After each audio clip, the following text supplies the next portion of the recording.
c'est ça, je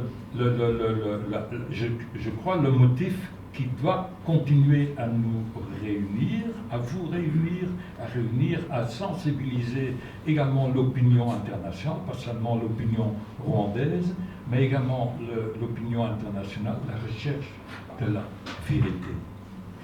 Au bout de mon livre de 600 pages, Rwanda Main Verhaal, je n'ai que des questions. Qui a tué? Qui est responsable de l'attentat? Jusqu'à présent, il y a eu des enquêtes nationales en France, au Rwanda et en Espagne.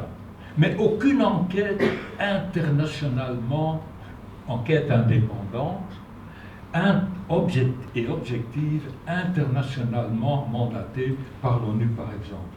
C'est quand même source d'indignation. Au moment que je vous parle, je m'indigne et je suis fâché.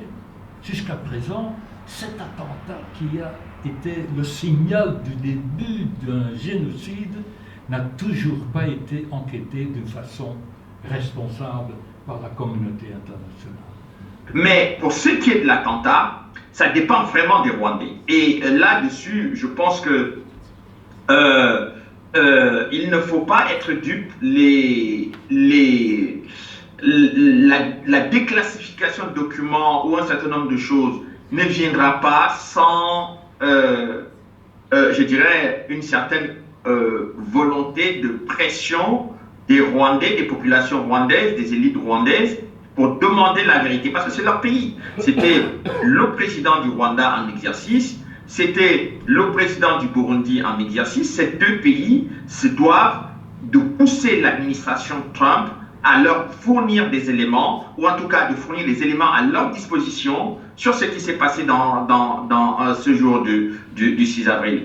Si ces pays et ces populations de ces pays, les élites de ce pays, poussent les autorités américaines à aller dans cette direction, je ne crois pas que l'administration Trump ne le fera pas. Donc, de mon point de vue, il y a la possibilité de changer la donne à condition que les Rwandais, tous les Rwandais, qu'ils soient Hutus ou Tutsis, se donnent les moyens de se battre pour la vérité. Je crois que la vraie difficulté de Paul Kagame et de son régime, ils ont beaucoup de difficultés avec la vérité. C'est pour cela qu'ils sont très agressifs quand on veut clarifier les choses.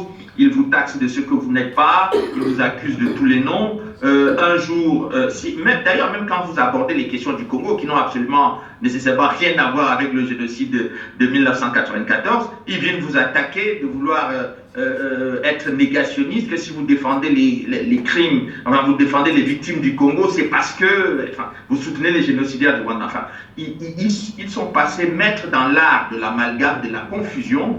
Et pour lever cette confusion, il faut que les Rwandais se battent. Et j'ai dit qu'ils doivent se battre encore plus que ceux qui entretiennent le mensonge dans leur pays, c'est-à-dire le régime actuel de Kigali.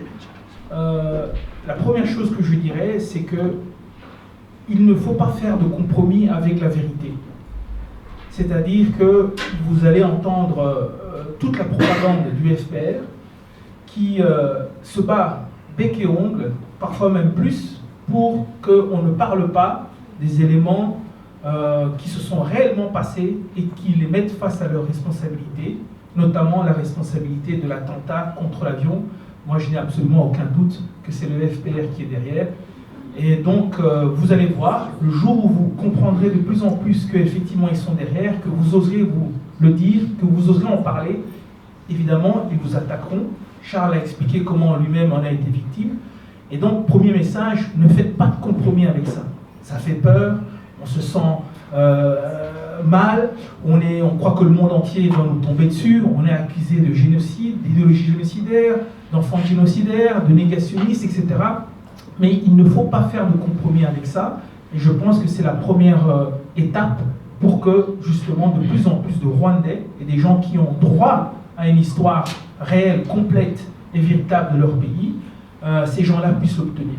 Donc oui, il ne faut surtout pas faire des compromis là.